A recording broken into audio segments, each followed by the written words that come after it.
Hello friends, welcome back to MKB English. நீங்கள் இங்கிலீஷை ஃப்ளூவெண்ட்டாக பேசணும் அப்படின்னு ஆசைப்பட்டீங்கன்னா என்னோட வீடியோஸை பார்த்துட்டு வாங்க ஃப்ரெண்ட்ஸ். நான் பிகினர்ஸ்க்காக 45 டேஸ் ஸ்போக்கன் இங்கிலீஷ் கிளாஸை ஸ்டார்ட் பண்ணியிருக்கேன். டே 1லேருந்து என்னோட வீடியோஸை ஒவ்வொன்றா பார்த்துக்கிட்டே வாங்க ஃப்ரெண்ட்ஸ். இங்கிலீஷ் பேசுகிறது மேலே உங்களுக்கு இருக்கிற பயம் கொஞ்சம் கொஞ்சமாக குறைஞ்சிரும். Okay, let's get started friends. நாங்கள் பஸ்ஸை மிஸ் பண்ணிட்டோம். வீட்டுக்கு நடந்து போக வேண்டியதாக போயிடுச்சு. அந்த மூவியை மிஸ் பண்ண வேண்டியதாக போயிடுச்சு. இப்படியெல்லாம் நாம் தமிழில் போயிடுச்சு அப்படின்னு முடிகிற மாதிரி பேசுவோம் இல்லையா?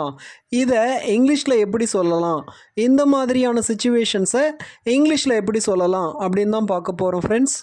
இதை இங்கிலீஷில் சொல்கிறதுக்கு நமக்கு தேவைப்படுற ஃப்ரேஸ் என்ன அப்படின்னு பார்த்தோன்னா எண்ட் அப். இந்த எண்டப்பை மிகச்சரியாக நாம் எங்கே யூஸ் பண்ணுவோம் அப்படின்னா, இப்போது நாம் ஒன்று நடக்கணும் அப்படின்னு பிளான் போடுவோம். நாம் நினச்சதுக்கு மாறாக கம்ப்ளீட்டாக அகெயின்ஸ்டாக அதோட ரிசல்ட் இருக்கும். அதோட அவுட்கம் நாம் நினச்சதுக்கு மாறாக ஒன்று நடந்திருக்கும். அந்த மாதிரியான சுச்சுவேஷனில் தான் இந்த எண்ட் அப் அப்படின்ற ஃப்ரேஸை யூஸ் பண்ணுவோம். ஒன்றும் இல்லைங்க, நீங்கள் ஒரு தியேட்டருக்கு படம் பார்க்க போகிறீங்க.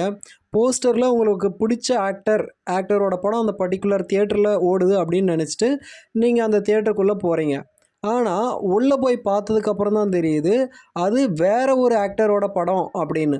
இப்போது நீங்கள் பார்க்க போன படத்துக்கு கம்ப்ளீட்டாக அகெயின்ஸ்டான ஒரு படத்தை நீங்கள் பார்த்துட்டு வந்துடுறீங்க. இந்த மாதிரியான சுச்சுவேஷன்ஸில் தான் இந்த எண்ட் அப் அப்படின்ற வேர்டை யூஸ் பண்ணணும். இப்போ சில எக்ஸாம்பிள் சென்டென்சஸை பார்க்கலாம் friends. The meeting got cancelled, so he ended up leaving early. The meeting got cancelled, so he ended up leaving early.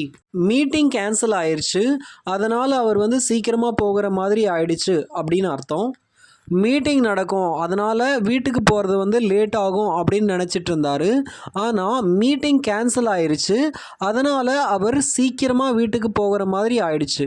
அவர் எதிர்பார்த்ததற்கு மாறாக இங்கே நடந்ததுனால ரிசல்ட் அவர் எக்ஸ்பெக்ட் பண்ணதுக்கு அகெயின்ஸ்டாக இருக்கிறதுனால நாம் இங்கே எண்ட் அப்பை யூஸ் பண்ணியிருக்கோம். அதாவது நினச்சது ஒன்று, நடந்தது ஒன்று. They argued and ended up not talking to each other. They argued and ended up not talking to each other. அவங்க ரெண்டு பேரும் நல்லா ஆர்கியூ பண்ணிக்கிட்டாங்க. கடைசியில் அந்த ஆர்கியூமெண்ட் எந்த அளவுக்கு போயிடுச்சு அப்படின்னா ஒருத்தருக்கு ஒருத்தர் பேச முடியாத அளவுக்கு கொண்டு போய் விட்டுருச்சு அப்படின்னு அர்த்தம். We missed the bus and ended up walking home. We missed the bus and ended up walking home. நாங்கள் பஸ்ஸை மிஸ் பண்ணிட்டோம், அதனால் வீட்டுக்கு நடந்து போக வேண்டியதாக போயிடுச்சு அப்படின்னு அர்த்தம். பஸ்ஸை பிடிச்சி போய் சேருவோம் அப்படின்னு தான் நாம் பிளான் பண்ணியிருப்போம். ஆனால் துரதிருஷ்டவசமாக பஸ்ஸை மிஸ் பண்ணியிருப்போம். அதனால் வீட்டுக்கு நடந்தே போக வேண்டிய சூழ்நிலை ஏற்பட்டுருச்சு. எங்கேயும் நாம் எக்ஸ்பெக்ட் பண்ணதுக்கு மாறாக நமக்கு அவுட்கம் ரிசல்ட் வந்திருக்கு. அதனால தான் எண்டப்பை யூஸ் பண்ணியிருக்கோம். இப்போது எண்டப்போட சென்டென்ஸ் ஸ்ட்ரக்சரை பார்க்கலாம். ஒரு சென்டென்ஸில் எண்டப்பை யூஸ் பண்ணுறோம் அப்படின்னா அந்த எண்டப்புக்கு அடுத்து என்ன வரணும்? நவுன் வரணுமா, அட்ஜெக்டிவ் வரணுமா, இல்லை வேர்ப் வரணுமா அப்படின்றத பார்க்கலாம். பெரும்பாலும் எண்டப்புக்கு அடுத்து எது வரும் அப்படின்னு கேட்டிங்கன்னா V4 ஃபார்ம் ஆஃப் வேர்ப் தான் வரும். End up plus V4, V1 V2 V3 V4 அப்படின்னு சொல்லுவோம் இல்லையா? இதில் V4 ஃபார்ம் ஆஃப் வேர்பை தான் நாம் எண்டப்புக்கு அடுத்து யூஸ் பண்ணுவோம். V4 அப்படின்னா ரீடிங், ரைட்டிங் அப்படின்னு இங் ஃபார்மில் முடியும் இல்லையா? அதை தான் நாம் V4 ஃபார்ம் ஆஃப் வேர்ப் அப்படின்னு சொல்லுவோம். ஸோ இந்த எண்டப்புக்கு அடுத்து V4 வரும். They left late and ended up missing the movie. They left late and ended up missing the movie. அவங்க வீட்டை விட்டு லேட்டாக கிளம்புனாங்க, அதனால் மூவியை மிஸ் பண்ண வேண்டியதாக போயிடுச்சு அப்படின்னு அர்த்தம். இங்கே இதை கவனிங்க, ended up missing the movie. இங்கே இந்த எண்டப்புக்கு அடுத்து நான் V4 ஃபார்ம் ஆஃப் வேர்பை யூஸ் பண்ணியிருக்கேன்.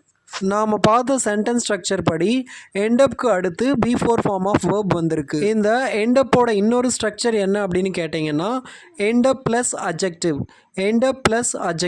அதாவது இங்கே எண்டப்புக்கு அடுத்து அட்ஜெக்டிவ் யூஸ் பண்ணணும். She ended up tired after the event. அந்த நிகழ்ச்சிக்கு அப்புறம் அவள் ரொம்ப டயர்டாக போயிட்டா அப்படின்னு அர்த்தம். இங்கே ended up tired, எண்டப்புக்கு அடுத்து டயர்டு அப்படின்ற அட்ஜெக்டிவை யூஸ் பண்ணியிருக்கேன். அடுத்து இந்த எண்டப் ஸ்ட்ரக்சரில் எதை யூஸ் பண்ணலாம் அப்படின்னு பார்த்தோன்னா எண்டப்புக்கு அடுத்து நவுனை யூஸ் பண்ணலாம். He ended up with no money. அப்படின்னா அவங்ககிட்ட சுத்தமாக பணம் இல்லாமல் போயிருச்சு அப்படின்னு அர்த்தம். இங்கே இந்த சென்டென்ஸ் ஸ்ட்ரக்சரை கவனிங்க. He ended up with no money. அந்த நோ அப்படின்றத கணக்கில் வச்சுக்காதீங்க. He ended up with no money. மணி அப்படின்றது வந்து நவுன். இங்கே end upக்கு அடுத்து நவுன் வந்திருக்கு. அடுத்து நாம் இந்த எண்டப்க்கு அடுத்து இந்த எண்டப் ஃப்ரேஸ்க்கு அடுத்து எதை யூஸ் பண்ணலாம் அப்படின்னா ப்ரிப்போசிஷனல் ஃப்ரேஸை யூஸ் பண்ணலாம். எண்டப்க்கு அடுத்து ப்ரிப்போசிஷனல் ஃப்ரேஸை யூஸ் பண்ணலாம். ப்ரிப்போசிஷனல் ஃப்ரேஸ் அப்படின்னா ஒன்றும் இல்லை, ஒரு ப்ரிப்போசிஷன் இருக்கும், அது கூட 1-2 வேர்ட்ஸ் கூட சேர்ந்து இருக்கும். இது மாதிரியான குரூப் ஆஃப் வேர்ட்ஸை தான் நாம் ப்ரிப்போசிஷனல் ஃப்ரேஸ் அப்படின்னு சொல்கிறோம். ஐ ended up at the wrong station. I ended up at the wrong station. நான் ராங் ஸ்டேஷனில் இறங்க வேண்டியதாக போயிடுச்சு அப்படின்னு சொல்லுவோம் இல்லையா, அதுதான் ஐ ended up at the wrong station அப்படின்னு சொல்கிறோம்.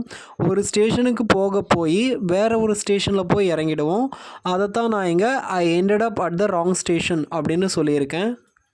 இங்கே அட் த ராங் ஸ்டேஷன் அப்படின்றது வந்து ப்ரிப்போசிஷனல் ஃப்ரேஸ். அட் அப்படின்ற ப்ரிப்போசிஷனும் இருக்குது, அது கூட ராங் ஸ்டேஷன் அப்படின்ற குரூப் ஆஃப் வேர்ட்ஸும் இருக்குது. இது மொத்தத்தையும் சேர்த்து தான் நாம் ப்ரிப்போசிஷனல் ஃப்ரேஸ் அப்படின்னு சொல்லுவோம். ஸோ இங்கே நான் ஏற்கனவே சொன்ன மாதிரி எண்டப்க்கு அடுத்து இந்த ப்ரிப்போசிஷனல் ஃப்ரேஸ் வந்திருக்கு. அவ்வளோதான் ஃப்ரெண்ட்ஸ். இந்த எண்டப் அப்படின்ற ஃப்ரேஸை எந்த சுச்சுவேஷனில் யூஸ் பண்ணணும் அப்படின்றது உங்களுக்கு புரிஞ்சிருக்கும்னு நினைக்கிறேன். இந்த வீடியோ உங்களுக்கு பிடிச்சிருந்தது அப்படின்னா லைக் பண்ணுங்கள், மறக்காமல் என்னோட சேனலுக்கு சப்ஸ்கிரைப் பண்ணுங்கள் ஃப்ரெண்ட்ஸ். தேங்க்யூ.